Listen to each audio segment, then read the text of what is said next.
नमस्कार दोस्तों, मैं श्वेताब कुमार आप सभी का आपके अपने YouTube चैनल लॉकुल पर बहुत-बहुत स्वागत करता हूं। दोस्तों, आज का जो टॉपिक है आपका, वह आपके प्रीलिम्स, मेंस और इंटरव्यू तीनों स्टेजेस के लिए अटमोस्ट इम्पॉर्टेंट होने वाला है। आप किसी भी स्टेट के जुडिशरी के एग्जाम की तैयारी कर रहे हैं, किसी भी स्टेट की, चाहे वो सिविल जज जूनियर डिवीज़न हो, एपीओ हो, एडीपीओ हो, जेएलओ हो या फिर डिस्ट्रिक्ट जज एंट्री लेवल का एग्ज़ाम ही आपका क्यों ना हो। अब ये इम्पोर्टेंट क्यों है, वो आपको देखकर ही समझ में आ रहा होगा। वारंट ऑफ अरेस्ट हम लोग पढ़ने वाले हैं आज।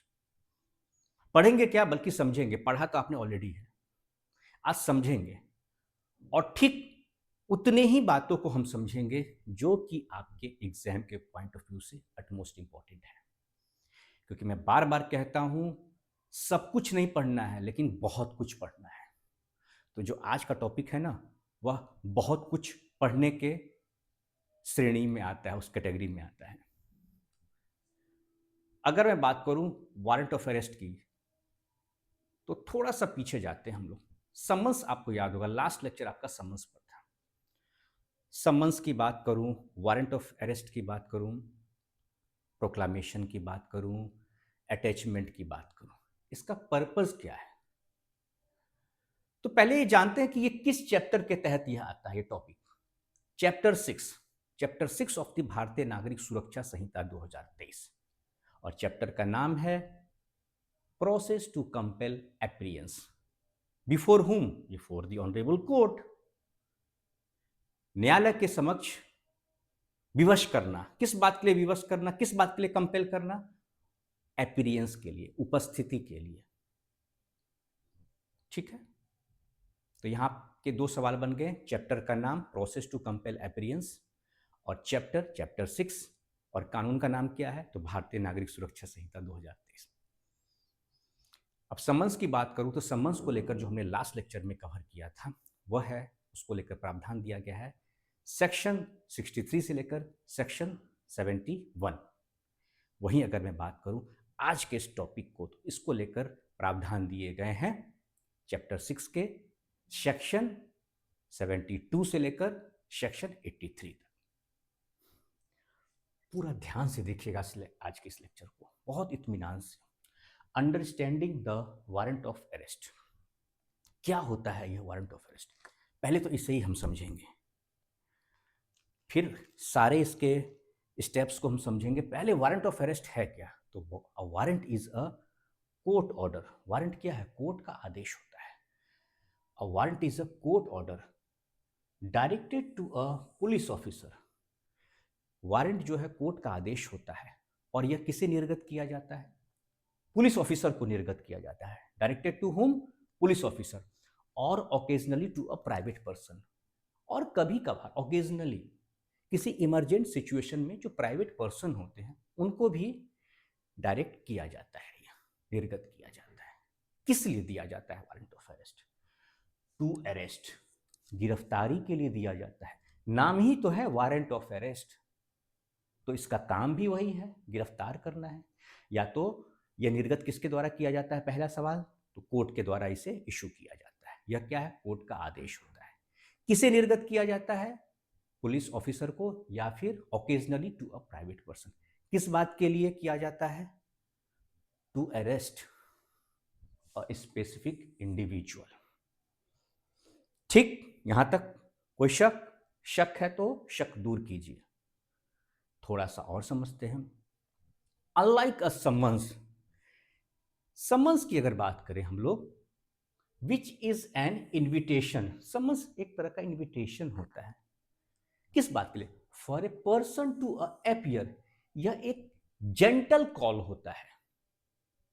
जेंटल कॉल होता है, बहुत सॉफ्ट तरीके से आपको एक सूचना दी जाती है समन्स के माध्यम से,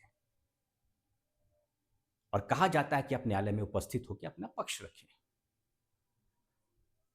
आप उपस्थित नहीं होते हैं न्यायालय में तो अगला रिकोर्स क्या होगा? न्यायालय विवश हो जाता है वहां पर। अ warrant is a directive, warrant issue किया जाता है।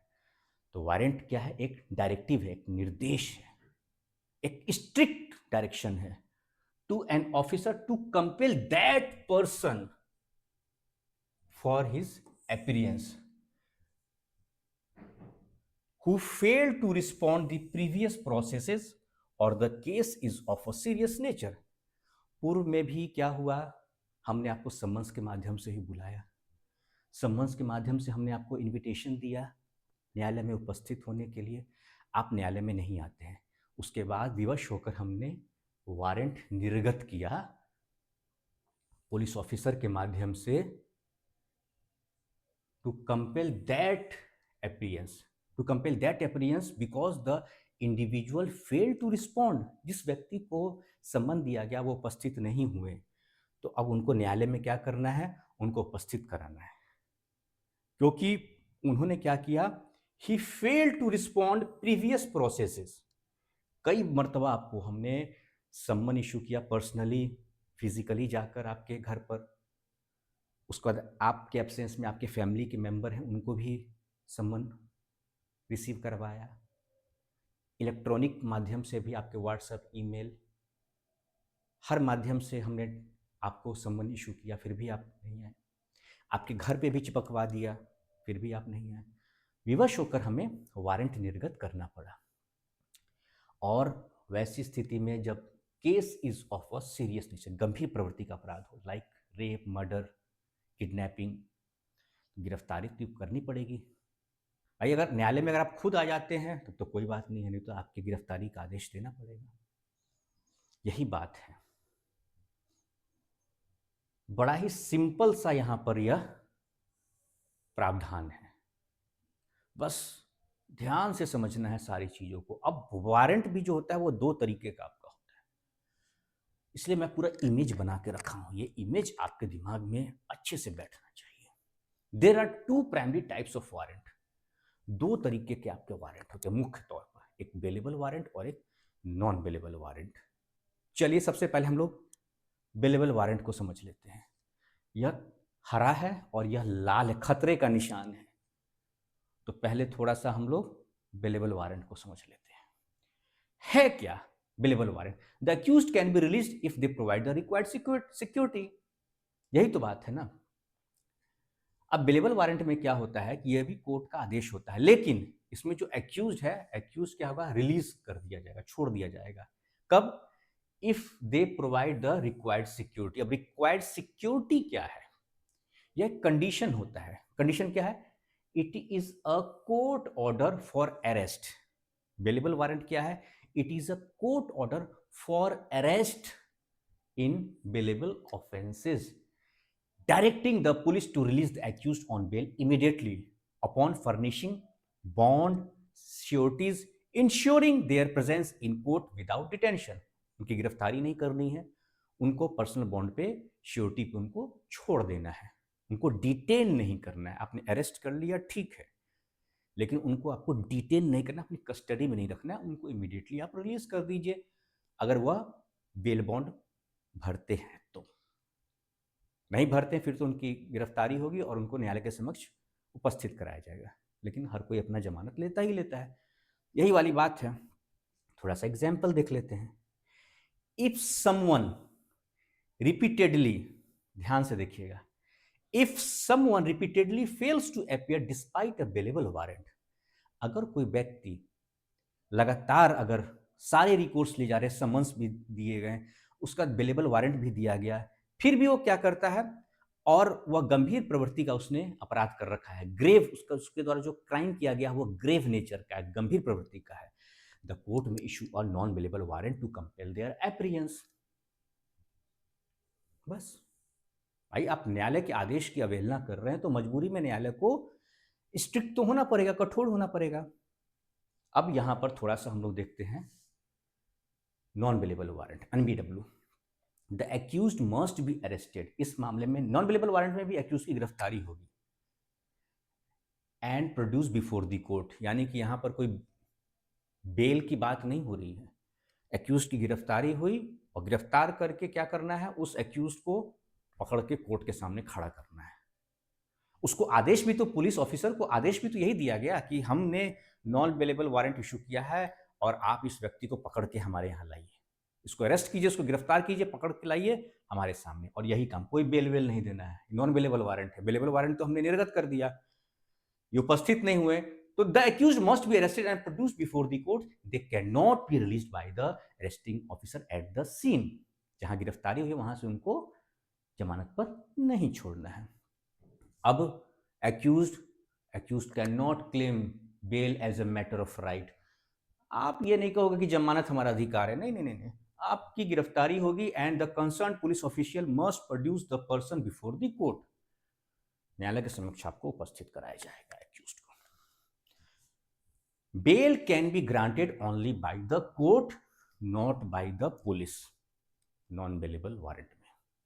अब यहां न्यायालय के समक्ष आपको उपस्थित कराया गया, न्यायालय को अगर लगेगा, न्यायालय के डिस्क्रिशन पर है ये, तो आपको जमानत मिलेगा। Usually non bailable warrant issued in serious offences like murder, rape, kidnapping, या फिर जो प्रीवियस वारंट हैं या जो रिकॉर्ड्स है उनको अगर एक्यूज ने इग्नोर किया है, समन्स दे दिया, कोई नहीं, आपको बेलेबल वारंट भी इशू किया गया, उस पर भी अगर आप हाजिर नहीं होते हैं तो फिर नॉन बेलेबल वारंट आपके खिलाफ निर्गत किया जाएगा। ये पूरी कहानी है आपके वारंट ऑफ अरेस्ट की।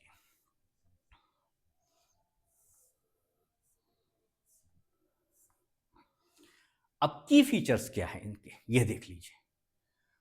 की features, the accused cannot claim bail as a matter of right at the time of arrest. बिल्कुल, गिरफ्तारी के वक्त आप जो है नॉन बेलेबल वारंट में आप नहीं मांग सकते हैं bail, as a matter of right आपका अधिकार है, ये आप नहीं कह सकते। The police must produce the person before the court, गिरफ्तार व्यक्ति को क्या करना है, पुलिस ऑफिशियल के द्वारा न्यायालय के समक्ष प्रस्तुत करना है। Bail can be granted only by the concern court, usually non bailable warrant issued in serious offences like murder, rape, kidnapping, जितने भी गंभीर प्रवृत्ति के अपराध होते हैं वहां पर। Example, if someone repeatedly fails to appear despite a bailable warrant or is accused of a grave crime, अगर इस तरह के मामले में वो अपराधी है जो कि गंभीर प्रवृत्ति का अपराध है, the court may issue a non bailable warrant to compel their appearance. ठीक, अब पहला सेक्शन अब शुरू होता है, अभी तो इंट्रोडक्शन ही चल रहा था, अभी तो हम वारंट को ही समझ रहे थे, बेलेबल वारंट को ही समझ रहे थे, नॉन बेलेबल वारंट को ही समझ रहे थे। अब जो है प्रक्रिया वारंट ऑफ अरेस्ट की, तो सबसे पहले form and duration of warrants को समझेंगे सेक्शन 72 में। इत्मीनान से देखिएगा, form and duration of warrant. Warrant लिखित में होगा ना, लिखित में ही तो होगा आपका वारंट, और क्या, इसमें कोई नई बात तो है नहीं। देखिए, कंसर्न पुलिस ऑफिशियल के हाथ में गिरफ्तारी का आदेश है, वारंट ऑफ अरेस्ट, यही ना है। Form and duration of warrants कहां दिया, पहला ही सेक्शन है, सेक्शन 72, क्योंकि सेक्शन 63 से लेकर सेक्शन 71 आपका समन्स का है, उसका भी लेक्चर मैंने अपलोड कर दिया। आप देखिए, एक एक टर्म को मैंने वहां पर पकड़ा हुआ है आपकी एग्जाम के पॉइंट ऑफ व्यू से, जो जो चीज आपके एग्जाम के हिसाब से इंपॉर्टेंट है उसी चीज को मैंने वहां पर पकड़ के रखा है आपके लिए। यहां भी वही करना है अपने को।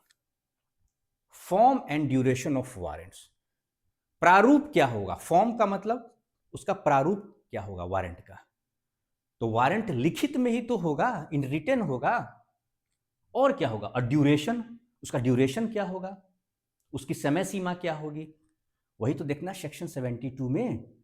तो वारंट का फॉर्म क्या होगा, इन राइटिंग होगा। Warrants must be in writing form, never oral, मौखिक नहीं होगा सर, मौखिक मुंह से बोल दिया वारंट आपके खिलाफ निर्गत करते हैं, मौखिक नहीं होगा सर, रिटन में होगा सर। पहला चीज इसका फॉर्म तो हमने समझ लिया, फॉर्म क्या होगा इसका, तो राइटिंग में होगा सर। ऑथेंटिकेशन, कैसे पता चलेगा कि भाई ये वारंट है, सही है या नहीं है, आजकल तो बहुत चीज नकली ज्यादा है, तो उसका ऑथेंटिकेशन कैसे होगा? तो must be signed by the presiding officer and bear the court seal. जिस कोर्ट के द्वारा वारंट ऑफ अरेस्ट निर्गत किया गया है उस कोर्ट का मोहर होगा, सील लगा होगा, और जो कंसर्न मैजिस्ट्रेट हैं, presiding officer of the court है, उनका क्या होगा? उनका साइन होगा, उनका साइन होगा, यहाँ पर उनकी सील होगी। देखिए उनकी सील होगी, ये कोर्ट का सील है और यहाँ पे सिग्नेचर दिया हुआ है। सिंगल कॉपी में इशू होगा, कोई डुप्लीकेट कॉपी नहीं। समन्स डुप्लीकेट कॉपी में था, याद रखिएगा, ऐसे क्वेश्चन पूछा जाएगा। समन्स क्या है? Duplicate copy. एक कॉपी रिसीव कराई जाएगी, ठीक है, आपको दिया जाएगा, और एक कॉपी में रिसीविंग ली जाएगी, वहां पर उसके पीछे आपका साइन होगा। डुप्लीकेट कॉपी में summons must be issued in 2 copies, एक ओरिजिनल और एक डुप्लीकेट। लेकिन warrant single copy, issued as a single copy, directed to the officer. यही ऑफिसर जो है लेकर जाएंगे। देखिए इनके हाथ में, यह जो वारंट है इनके हाथ में है, यही ना। अब इसका ड्यूरेशन क्या होगा? कब तक यह प्रभावी रहेगा? कब तक यह अस्तित्व में रहेगा? तो it remains in force until successfully executed.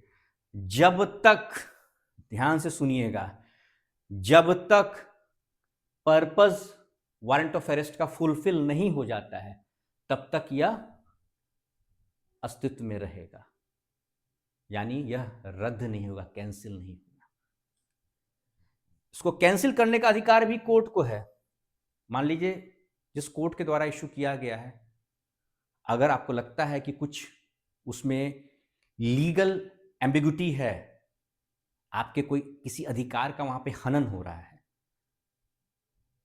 तो वहां पर आप कोर्ट में जाकर अपना पक्ष रखेंगे, तो कोर्ट को लगेगा तो कोर्ट के द्वारा उसको कैंसिल किया जा सकता है। लेकिन इन जनरल वो कैंसिल नहीं होता है, इट रिमेन्स इन फोर्स, वो प्रभाव में रहता है अंटिल सक्सेसफुली एग्जीक्यूटेड। और इसका एग्जीक्यूशन क्या है? तो भैया गिरफ्तारी है।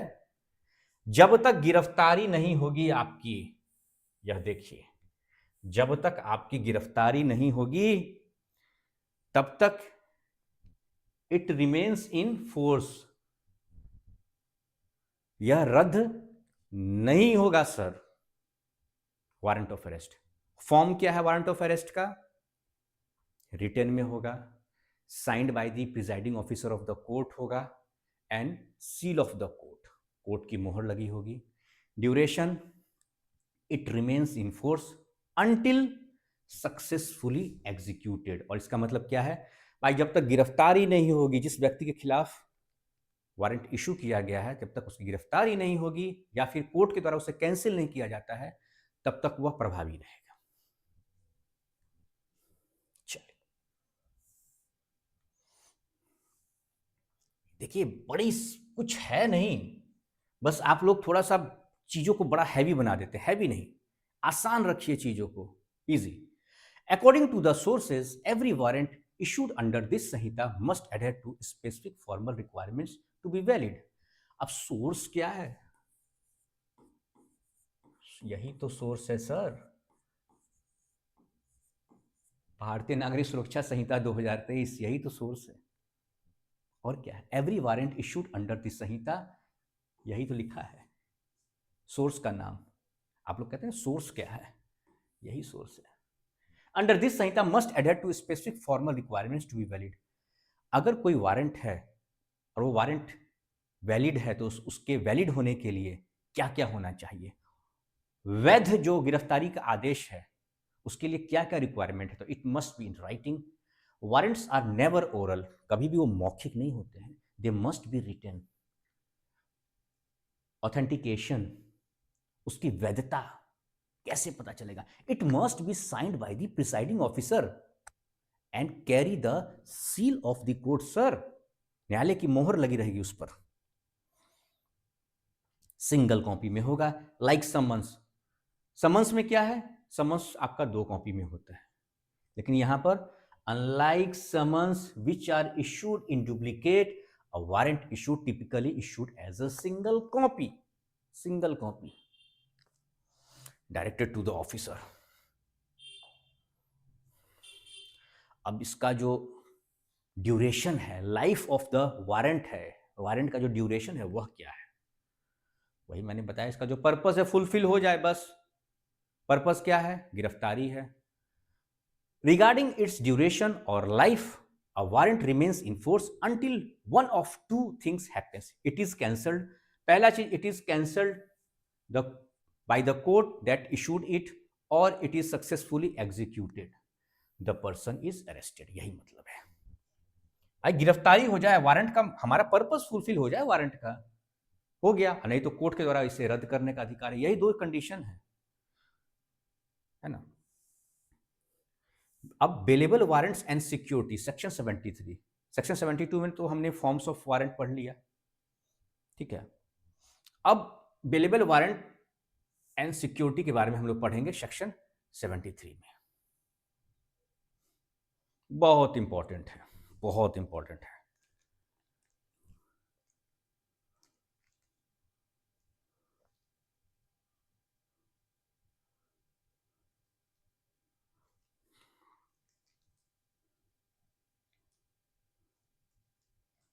देखिए, bailable warrants and security, section 73। Section 73 क्या कहता है? फॉर्मली क्या था आपका? ये सेक्शन 71 था सीआरपीसी में।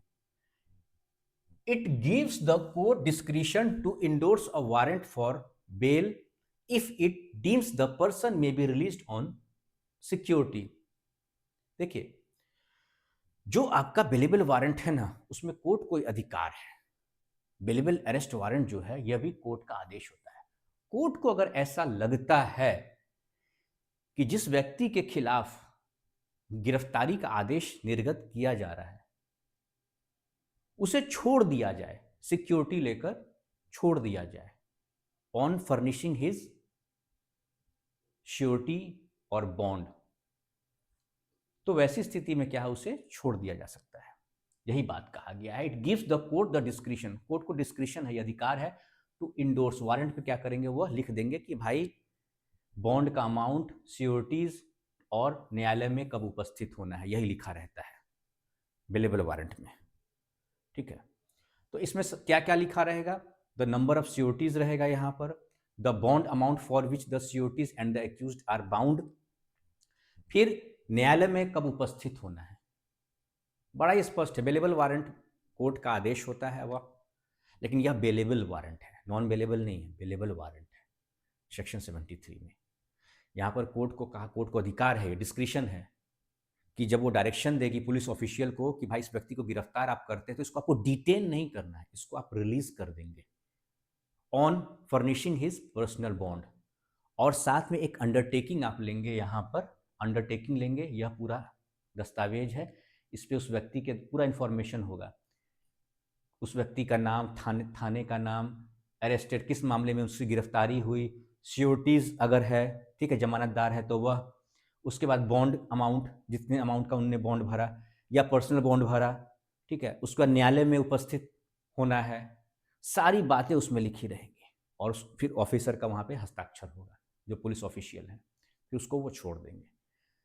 तो यही बात है यहाँ पर कि साहब यह देखिए, सब कुछ बड़े आसानी से अपना आराम से हो गया कि थाने में गए, यहाँ पर कंसर्न पुलिस ऑफिशियल हैं, बॉन्ड है, उसको एग्जीक्यूट किया, उन्होंने साइन किया और यहाँ पर उनको रिलीज कर दिया गया, ठीक है, यहाँ पर रिलीज कर दिया गया, ठीक है।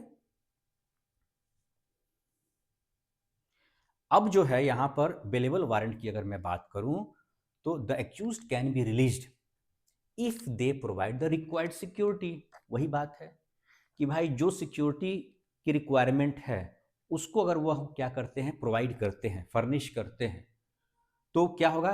It is a court order for arrest in bailable offenses directing the police to release the accused on bail immediately upon furnishing bond sureties ensuring their presence in court without detention।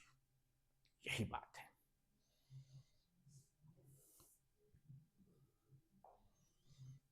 तो यहां पर personal bond पर छोड़ दिया जाता है।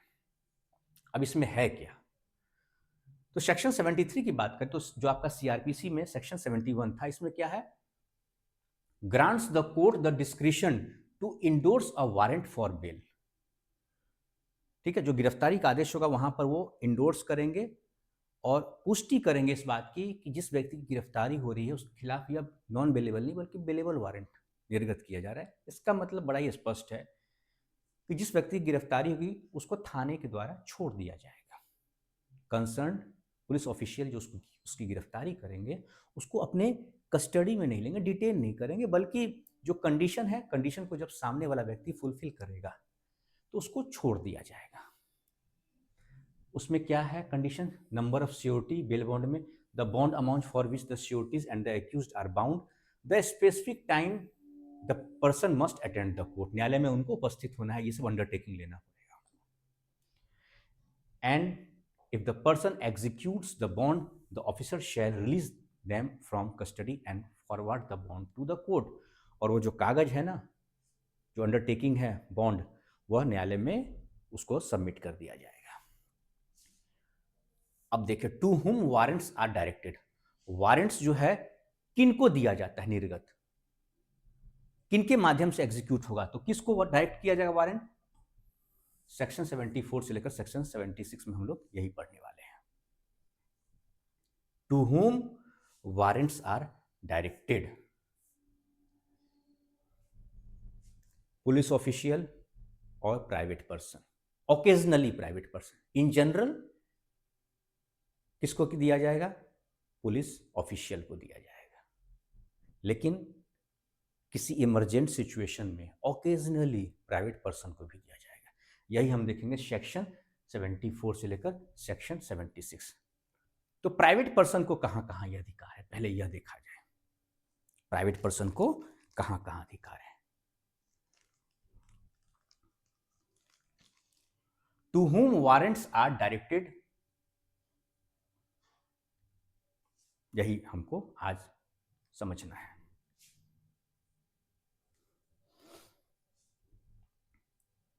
While warrants are ordinarily directed to one or more police officers, generally जो मैंने आपको, लेकिन there are some exceptions.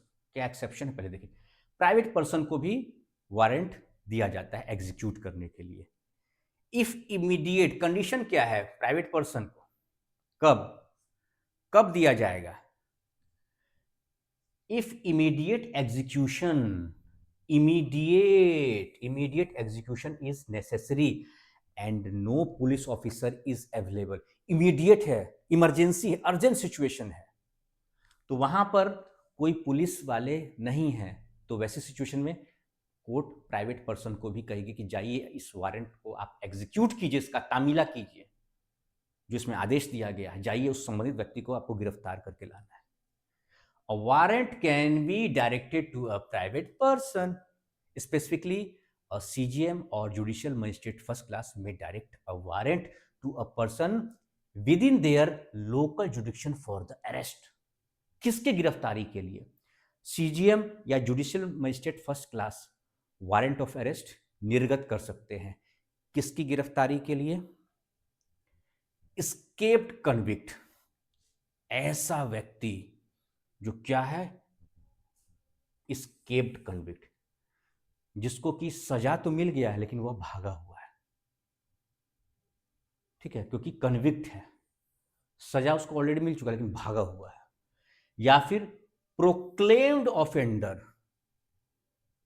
Proclaimed जिसको कि समन इशू किया गया, वारंट इशू किया गया और अब प्रोक्लामेशन, तो ऐसा व्यक्ति जिसके खिलाफ प्रोक्लामेशन इशू हुआ है उसकी गिरफ्तारी के लिए भी वारंट दिया जाएगा। किसको, इसी प्राइवेट पर्सन को। यह प्राइवेट पर्सन लाएगा पकड़ के, चलो accused of non bailable offence evading arrest, या कोई ऐसा एक्यूज्ड जो कि किस मामले में अपराधी है, नॉन बेलेबल ऑफेंस, और वह गिरफ्तारी से भाग रहा है। 3 कंडीशन हो गई आपकी यहां पर। इन सच केसेस, इस तरह के मामले में the private person acts with the same authority as a police officer in executing the warrant. बस यही बात है। अब एग्जीक्यूशन बाय अदर ऑफिसर्स, यहां तो प्राइवेट पर्सन की बात हो गई। अब police official, section 76, a warrant directed to one police officer can be executed by another if the original officer endorses the second officer's name on the warrant। यही बात है। देखिए, अगर मान लीजिए कोर्ट के द्वारा कोई वारंट ऑफ अरेस्ट निर्गत किया जाता है, किसी एक्स पुलिस ऑफिशियल को कहा जाता है, निर्देशित किया जाता है कि आप इस वारंट को एग्जीक्यूट कीजिए। अब वह पुलिस ऑफिसर क्या करेंगे, या तो वह खुद इस वारंट ऑफ अरेस्ट को एग्जीक्यूट करने के लिए वो जाएंगे, यानी गिरफ्तारी के लिए जाएंगे, वो गिरफ्तार करेंगे, या फिर वह चाहें तो किसी दूसरे पुलिस ऑफिसर को भी वह क्या कर सकते हैं, यह वारंट ऑफ अरेस्ट जो है इंडोर्स करके उस पर उनका नाम, उनको ऑथराइज करते हुए, और उनको भी यह गिरफ्तारी करने का अधिकार, वह पावर वह दे सकते हैं किसी सेकंड ऑफिसर को। यही बात कहा गया। अब जो सेकंड ऑफिसर है उसको क्या है, वह क्या करेगा, the second officer can then execute the warrant as if it had been originally directed to them. अब जो सेकंड ऑफिसर है उस वारंट को उसी तरीके से ट्रीट करेगा जैसे इनको मिला।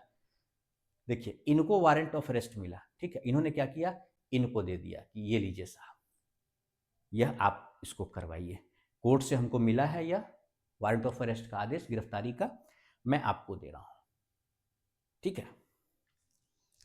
अब डायरेक्टिंग वारंट्स आउटसाइड लोकल जुडिक्शन, अगर मान लीजिए कोई दिल्ली कोर्ट का वारंट है, ठीक है, और इसको कहां करवाना है एग्जीक्यूट, मुंबई में कराना है, तब क्या होगा, when a warrant is to be executed outside the local jurisdiction of the issuing court, it is forwarded to a magistrate और police officer who has jurisdiction over the location of the accused.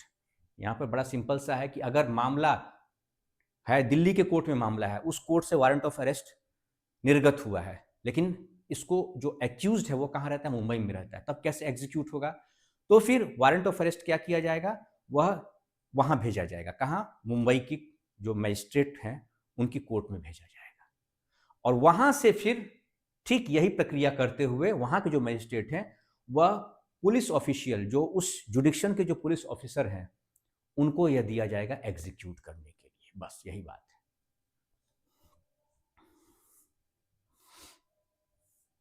अब process of execution of warrant पढ़ेंगे हम लोग section 77 से लेकर section 17 में।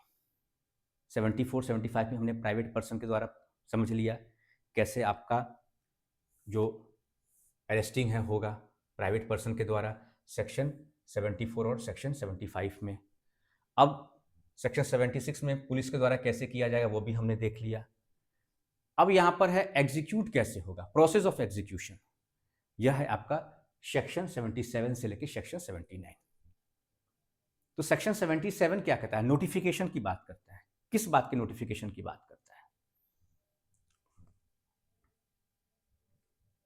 थोड़ा सा और इसको मैं फ्रेम में ले लेता हूं,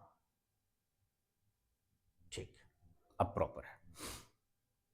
तो सेक्शन 77 बात करता है officer must inform the person of the warrant and show if it is requested by him. देखिए, जब भी अभी फॉर्म्स ऑफ वारंट भी हमने समझ लिया, ठीक है, किस व्यक्ति को दिया जाएगा वारंट एग्जीक्यूट कराने के लिए भी हमने देख लिया, प्राइवेट पर्सन को दिया जाएगा, ठीक है, सेक्शन 74 और सेक्शन 75 में। सेक्शन 76 में हमने देख लिया कि पुलिस ऑफिशियल के द्वारा भी गिरफ्तारी की जाएगी, लेकिन सामने वाला व्यक्ति जिसके खिलाफ वारंट ऑफ अरेस्ट का आदेश निर्गत हुआ है वह अगर रिक्वेस्ट करेगा कि सर आप मेरी गिरफ्तारी के लिए आए हैं जैसा कि आपके द्वारा बताया गया है, तो उस वारंट ऑफ अरेस्ट जो आदेश है उसकी कॉपी मुझे दिखाइए, ठीक है, उसकी आप मुझे कॉपी दिखाइए। तो यहाँ पर क्या है, सेक्शन 77 में जो अरेस्ट वारंट है यहाँ पर यह दिखाया जाएगा पुलिस ऑफिशियल के द्वारा संबंधित व्यक्ति को कि यह देखिए यह है आपके खिलाफ गिरफ्तारी का आदेश, वारंट, ठीक है। अब गिरफ्तार जो व्यक्ति है वहां पर उसके लिए एक रूल है 24 आवर रूल सेक्शन 78 के तहत। वह क्या है, the accuse must be brought before the court within the 24 hour of his arrest. जिस व्यक्ति की गिरफ्तारी हुई है ना, वारंट ऑफ अरेस्ट निर्गत हो गया, अब पुलिस जाती है उसके एड्रेस पर, पुलिस के द्वारा उसकी गिरफ्तारी की जाती है, संबंधित व्यक्ति जो एक्यूज है उसके द्वारा रिक्वेस्ट किया जाता है पुलिस ऑफिशियल को कि सर आप मुझे जो वारंट ऑफ अरेस्ट है उसकी कॉपी दिखाइए। भाई उसको अधिकार है, ऐसे ही कोई आ गया, बहुत सारे आजकल फ्रॉड है, सारी चीज़ें हैं, तो वहाँ पर संबंधित पुलिस ऑफिशियल के द्वारा क्या किया जाएगा, वारंट ऑफ अरेस्ट दिखाया जाएगा, ये आपका राइट है, को दिखाया जाएगा। उसके बाद उस व्यक्ति की जो गिरफ्तारी होगी उस वहाँ पर एक 24 आवर रूल काम करता है। वो क्या है कि the accused must be brought before the court with in 24 hour of his arrest, यही बात है सेक्शन 78 के तहत, ठीक है। 24 घंटे, लेकिन उसमें जो आने जाने में समय लगेगा उसको एक्सक्लूड कर देना है। मान लीजिए मामला जो है दिल्ली के साकेत कोर्ट का है, एग्जाम्पल के लिए लीजिए, व्यक्ति की गिरफ्तारी कहाँ व्यक्ति जो गिरफ्तार हुआ कहाँ पर है, वह है मुंबई में उसकी गिरफ्तारी हुई है, ठीक है। तो मुंबई से जो उसको लाने में जो समय लगेगा उसको हटा देना है। जब दिल्ली के जुडिक्शन में आ गया, तब जैसे ही दिल्ली के जुडिक्शन में आया उसके 24 आवर वहां से अरेस्टिंग के उसको 24 घंटे के अंदर न्यायालय के मैक्सिमम 24 घंटा है, न्यायालय के समक्ष प्रस्तुत करना है। यही बात कहा गया सेक्शन 78 ऑफ दी भारतीय नागरिक सुरक्षा संहिता 2023 के तहत। अब जुरिडिक्शन, भाई ये जो वारंट है वह मान लीजिए कि अगर दिल्ली की साकेत कोर्ट से अगर वो निर्गत किया जाता है तो क्या सिर्फ दिल्ली के जितने भी क्षेत्रफल हैं, जुडिक्शन है, उसी के अंडर में इसका एग्जीक्यूशन होगा, या पूरे हिंदुस्तान में हो सकता है, ऑल ओवर इंडिया? तो all over India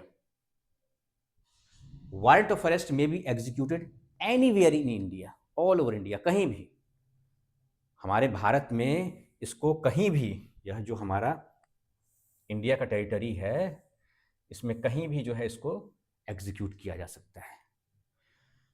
जुडिक्शन section 71 BNSS, warrant of arrest में be executed anywhere in India, कहीं भी भारत में। अगर मान लीजिए यहाँ से इशू होता है तो यहाँ से कहीं भी पूरा भारत का जो क्षेत्रफल है पूरा आपका कहीं भी टोटल जगह पर आपको इसको एग्जीक्यूट किया सकता है, कहीं भी आप रहो आपकी गिरफ्तारी होगी। आप दिल्ली कोर्ट से वारंट ऑफ अरेस्ट निर्गत किया जाता है, आप कहीं भी रहो, कश्मीर से लेकर कन्याकुमारी, कहीं भी, ठीक है।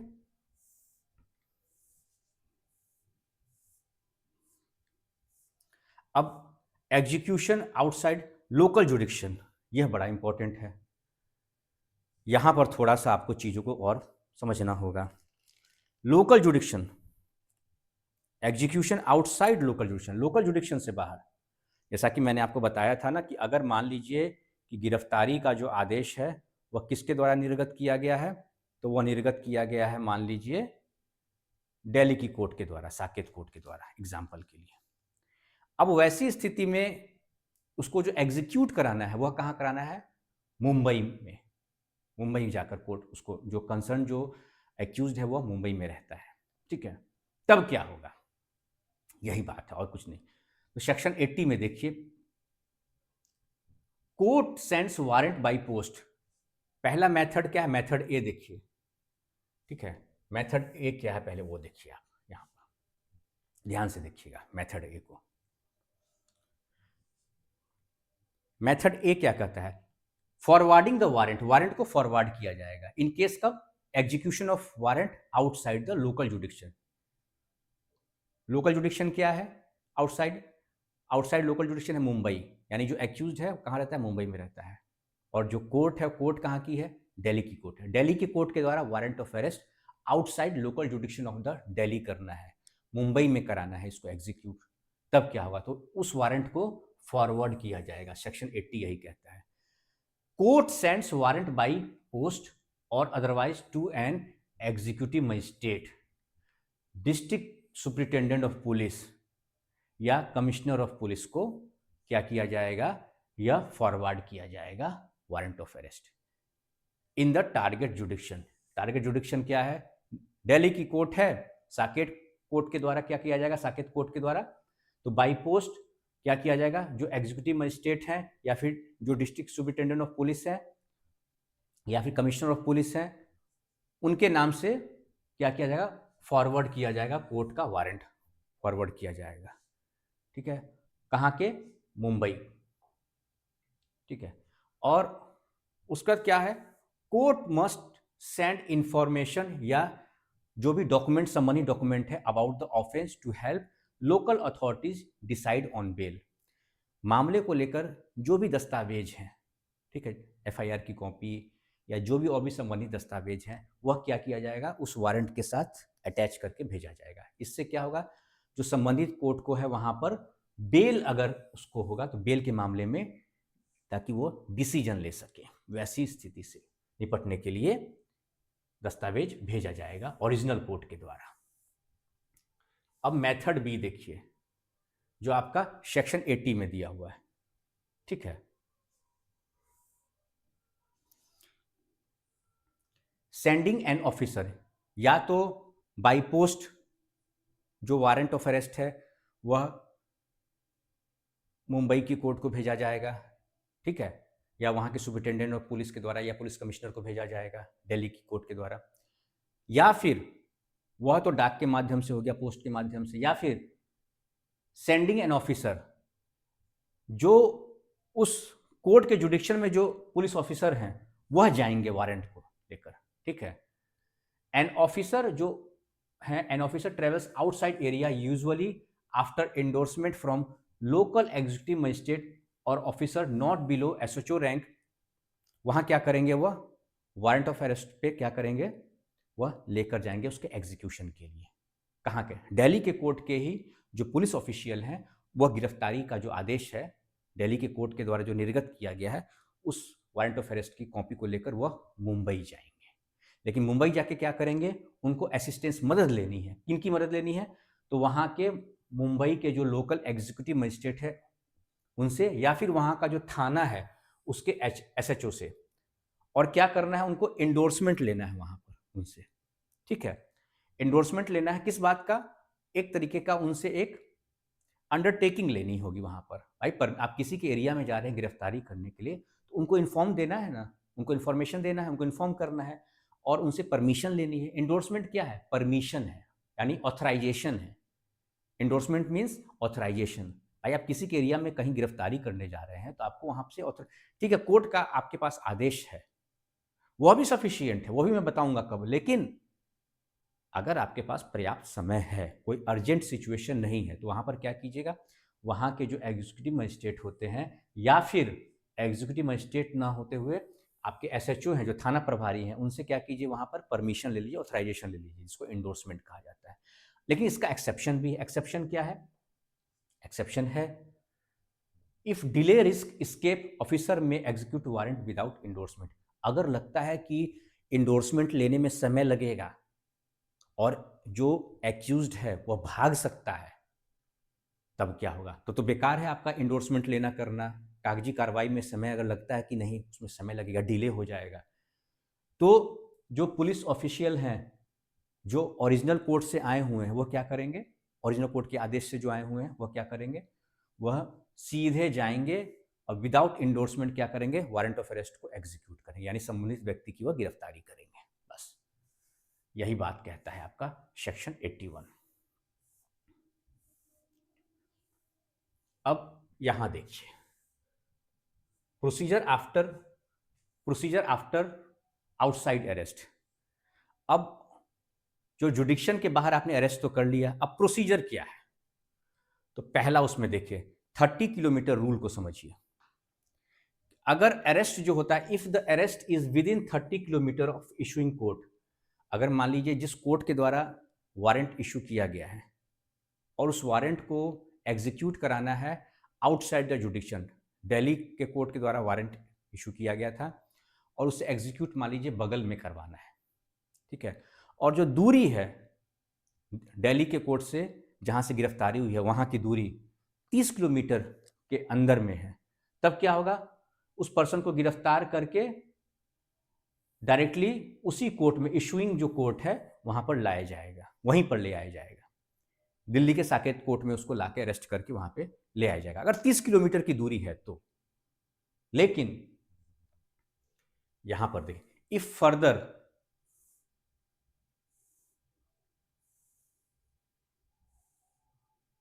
देखिए 30 किलोमीटर दूर का ऐसे समझिए,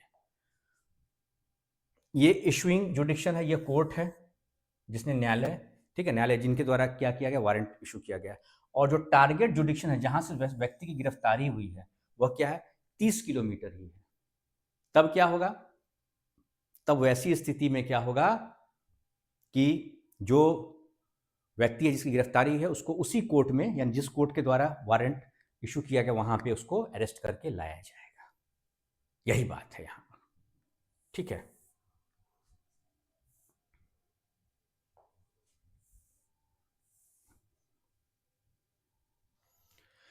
When the person to be arrested is outside the issuing court's local limits, the BNSS provides two methods. दो मेथड है उसके। Method A, forwarding the warrant, section 80, the court sends the warrant by post, जो मैंने आपको बताया था, और otherwise to an executive magistrate, district superintendent of police या एसपी और commissioner of police in the target jurisdiction, जो जुडिक्शन है क्षेत्राधिकार। Along with the warrant the court must send documents information about the offence to help the local authorities decide on the bail if necessary. ठीक है, वैसी स्थिति में भाई पहला तरीका है कि अगर आउटसाइड द लोकल जुडिक्शन है, तो बाहर के जो यहाँ पर क्षेत्राधिकार है, वहाँ पर कोर्ट के क्षेत्राधिकार के अगर बाहर का कोई शहर है, वहाँ पर वारंट ऑफ अरेस्ट को एग्जीक्यूट कराना है, तो बाई पोस्ट क्या किया जाएगा, वारंट ऑफ अरेस्ट की कॉपी एग्जीक्यूटिव मजिस्ट्रेट या फिर जो डिस्ट्रिक्ट सुपरिटेंडेंट ऑफ पुलिस हैं वो, या फिर कमिश्नर ऑफ पुलिस हैं, उनको वह भेजा जाएगा। साथ में जो मामले से संबंधित जो दस्तावेज है वो भी भेजे जाएंगे, ताकि जब बेल की बात हो तो वहां पर डिसाइड किया जाए। जब भाई डॉक्यूमेंट रहेगा, कोई इंफॉर्मेशन रहेगा, तो उसी आधार पर आप डिसाइड कीजिए कि बेल देना है या नहीं देना है, मामला क्या है। ठीक है, उसके बाद जो दूसरा मेथड है, सेंडिंग एन ऑफिसर। अगर आप बाई पोस्ट नहीं, तो आप अपने ही यहाँ के पुलिस ऑफिशियल को, आप ऑफिसर को भेज रहे हैं, और वह सेक्शन 81 में जाएंगे। An officer from the issuing जुडिक्शन travels to the outside area. They must generally seek an endorsement from the local executive magistrate or an officer not below the rank of SHO, यानी थाना प्रभारी या फिर executive magistrate से क्या करेंगे, endorsement लेंगे, यानी ऑथराइजेशन लेंगे। किस बात का, कि भाई हमको आपकी मदद भी चाहिए, और आपके एरिया में यह व्यक्ति है जिसके खिलाफ माननीय न्यायालय के द्वारा यह वारंट ऑफ अरेस्ट निर्गत किया गया, हमें इसकी गिरफ्तारी करनी। ऐसे तो आप गिरफ्तारी कर नहीं सकते हैं दूसरे के जुडिक्शन में जाके, तो इसीलिए यह तरीका है। पहले तरीका में तो है कि भाई आप पूरा डॉक्यूमेंट भेज रहे हैं और वहाँ के एग्जीक्यूटिव मजिस्ट्रेट को भेज रहे थे, तो उनको जानकारी हो गई, क्योंकि कोर्ट की कॉपी डायरेक्ट उनको मिली है, तो यहाँ पर दिक्कत नहीं है, इंडोर्समेंट की कोई बात नहीं है। लेकिन यहाँ पर इंडोर्समेंट लेना है, आप किसी को कॉपी तो भेज नहीं रहे हैं, आपके यहाँ के खुद के जो वहाँ के लोकल जुडिक्शन है, वहीं के उस कोर्ट के जुडिक्शन के अंदर जो पुलिस ऑफिशियल आते हैं, जिनको कि वारंट ऑफ अरेस्ट दिया गया था, वो आ रहे हैं, तो वहाँ बाहर के जो पुलिस ऑफिशियल हैं या वहाँ का जो प्रशासन है, उनको जानकारी तो होनी चाहिए कि उनके एरिया में किसी व्यक्ति की गिरफ्तारी हो रही है। भाई कई बार क्या होता है कि बहुत फ्रॉड भी है, बहुत चीज़ें फ्रॉड तरीके से भी होती हैं, ऐसे कोई किसी को गिरफ्तार, तो उसके लिए क्या है, आपको जानकारी देनी होगी उस एरिया के एग्जीक्यूटिव मजिस्ट्रेट को, नहीं तो वहाँ के कंसर्न जो थाना है, वहाँ के थाना प्रभारी को, और उनसे क्या होगा, आपको ऑथराइजेशन यानी इंडोर्समेंट लेना होगा यहाँ पर। लेकिन अगर लगता है कि इसमें समय लग रहा है, इंडोर्समेंट में आपको डिले ना हो जाए, और वो जो व्यक्ति जिसकी गिरफ्तारी करनी है वो भाग ना जाए, तो वहाँ पर विदाउट इंडोर्समेंट भी गिरफ्तारी की जा सकती है। यही बात है। अब प्रोसीजर आफ्टर आउटसाइड अरेस्ट। अब देखिए, अरेस्टिंग तो हो गई, उसके बाद का प्रोसीजर क्या है, उस व्यक्ति की गिरफ्तारी तो हो गई, ठीक है। अब उसके बाद का क्या प्रोसीजर है, आउटसाइड जुडिक्शन, जो कोर्ट का जुडिक्शन है, उसके जुडिक्शन के बाहर गिरफ्तारी तो हो गई। अब क्या है, तो 30 kilometre rule. If the arrested person happens if the arrest happens within 30 kilometers of the issuing court, the person should be taken directly to that court. अगर जिस व्यक्ति की गिरफ्तारी हुई है उस इशुइंग कोर्ट के 30 किलोमीटर के दायरे में रहता है, तब वैसी स्थिति में क्या होगा, उस पर्सन को डायरेक्टली उसी कोर्ट के सामने उसको उपस्थित कराना है, जिस कोर्ट, जो ओरिजिनल कोर्ट है, जिस कोर्ट के द्वारा वारंट ऑफ अरेस्ट निर्गत किया गया है। If further away they are taken to the local executive magistrate, SP और सीपी। लेकिन अगर 30 किलोमीटर से ज़्यादा है, तो वहाँ पर क्या करना है, जिस व्यक्ति की गिरफ्तारी हुई है उसको कहाँ उपस्थित कराना है, लोकल एग्जीक्यूटिव मजिस्ट्रेट, एसपी और कमिश्नर ऑफ पुलिस के सामने करवाना है। यही बात है। अब बेल होगा, बेल की बात आएगी अगली। तो bail in non bailable cases, non bailable जो केस है उसमें बेल कैसे होगा, तो if the offence is non bailable, the local chief judicial magistrate और सेशन जज of the district where the arrest occurred will review the documents sent under section 80 to decide if the person should be released on bail, otherwise the person is sent in custody to the issuing court. देखिए बड़ा ही simple है इसमें। आपको याद होगा section 80 में कहा गया था कि जो बाई पोस्ट जो गिरफ्तारी का आदेश निर्गत किया जाएगा कोर्ट के द्वारा, किसके नाम से, एग्जीक्यूटिव मजिस्ट्रेट या फिर एसपी या फिर कमिश्नर ऑफ पुलिस के नाम से, तो साथ में वारंट ऑफ अरेस्ट के डॉक्यूमेंट भी लगाए जाएंगे मामले से संबंधित, ठीक है, एफआईआर की कॉपी हो गई या और कोई दस्तावेज हो गया। उससे क्या होगा कि जब उस व्यक्ति की जुडिक्शन के बाहर गिरफ्तारी होगी और उसे उसी आउट ऑफ जो लोकल जुडिक्शन है, बाहर का जो क्षेत्र है, वहां पे जब उसकी गिरफ्तारी होगी और उस व्यक्ति को गिरफ्तार करके जब वहां पर कोर्ट के सामने प्रोड्यूस किया जाएगा, वहां के कोर्ट के बाहर के कोर्ट के सामने प्रोड्यूस किया जाएगा, तो उसको बेल देना है या नहीं देना है, उस वक्त वह दस्तावेज काम आएगा। ठीक है, तो यह है आपका पूरा आज का लेक्चर। पूरे टॉपिक को मैंने कहा ना कि मैं एक एक चीज को यहां पर कवर करूंगा ताकि आपको कहीं कोई दिक्कत नहीं आने वाली है। और इसका जो पीडीएफ है वह लॉकुल के व्हाट्सएप चैनल और टेलीग्राम चैनल पर आपको मिल जाएगा। और आपका नेक्स्ट लेक्चर मुझे लगता है तैयार आज हो जाना चाहिए, वो है आपका मेडाइवल हिस्ट्री का, तो उसको हम लोग नेक्स्ट लेक्चर में कवर करेंगे। ठीक है दोस्तों, तो आज के इस लेक्चर को लेकर या किसी भी टॉपिक को लेकर अगर आपके मन में कोई सवाल है तो आप मुझसे सवाल जरूर पूछिएगा। तब तक के लिए नमस्कार।